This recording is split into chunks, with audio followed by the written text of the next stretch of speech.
ข้าพเจ้าชื่อศรีสวรรค์พิมพ์สวรรค์เนาะมาแต่บ้านพลสวรรค์ใต้เมืองศรีสัตนานครหลวงเวียงจันทร์แต่ว่ามาศูนย์ปฏิบัติธรรมหลัก38ถือว่ามาเป็นครั้งทำอิฐสาเหตุที่ว่ามาก็ย้อนว่า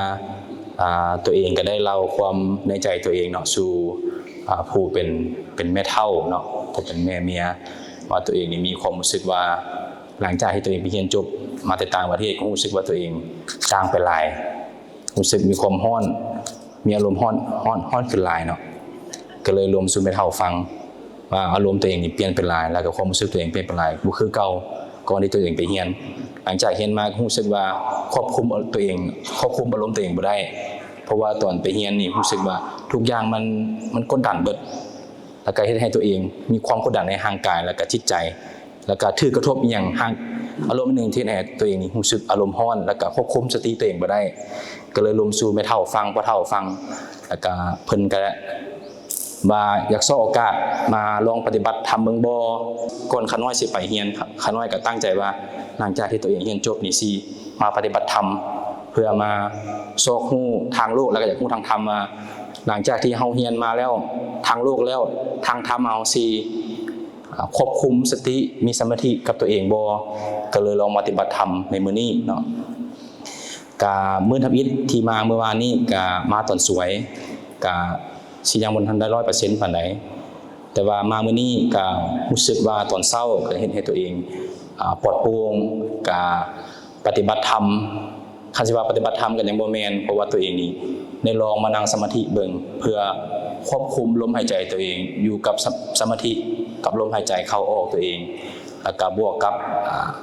การปฏิบัติสมาธิก็รู้สึกว่าตัวเองอาจจะเข้าบ่ถึงแต่ก็รู้สึกว่าปฏิบัติได้ระยะหนึ่งก็รู้สึกว่าโล่งใจเวลาให้ตัวเองนั่งสมาธิข้าพเจ้านั่งข้าน้อยนั่งสมาธินี้ต้องรู้สึกว่า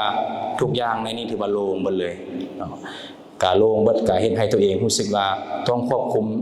สมาธิควบคุมสติตัวเองถ้าว่ามีหยังกระทบมาจิตใจที่ให้ตัวเองรู้สึกกดดันรู้สึกร้อนใจก็สิพยายามคิดยับยั้งว่าอันนี้แม่นสมาธิของตัวเองต้องอยู่กับลมหายใจตัวเองถือว่ามีอันไหนมากระทบกระแทกให้ตัวเองเปลี่ยนรูปทรงไปเสียงบ่กินบ่อารมณ์บ่ตัวเองก็สิพยายามควบคุมตัวเองให้มันได้เนาะเพื่อว่าจะเป็นบุญเป็นกุศลให้กับครอบครัวของตัวเองภายหลังที่ตัวเองมาฮอดเนาะก็ได้ปฏิบัติเดินจงกรมเนาะก็เดินจงกรมตัวเองก็ยังบ่ฮู้ว่าเดินจังใดก็เคยไปบวช7วัน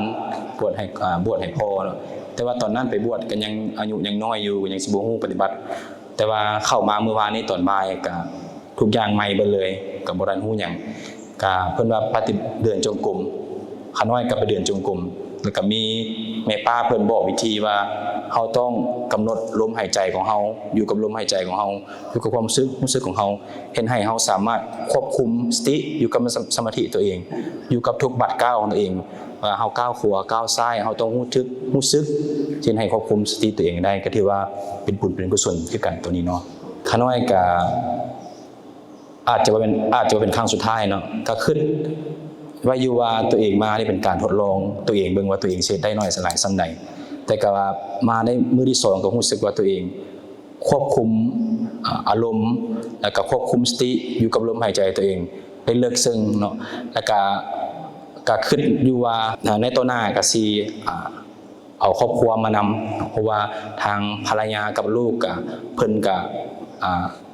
ปฏิบัติอยู่บ้านอยู่แต่ก็หวังว่าอนาคตข้างหน้าถ้าว่าเวลาเอื้ออำนวยพวกเขาก็สิมาทางครอบครัวเลยก็ตกลงกับเมียว่า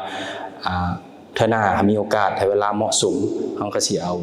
าลูกมานำเนาะเพื่อให้เพิ่นเห็นทางธรรมนำเพื่อเป็นบุญกุศลของพวกเขา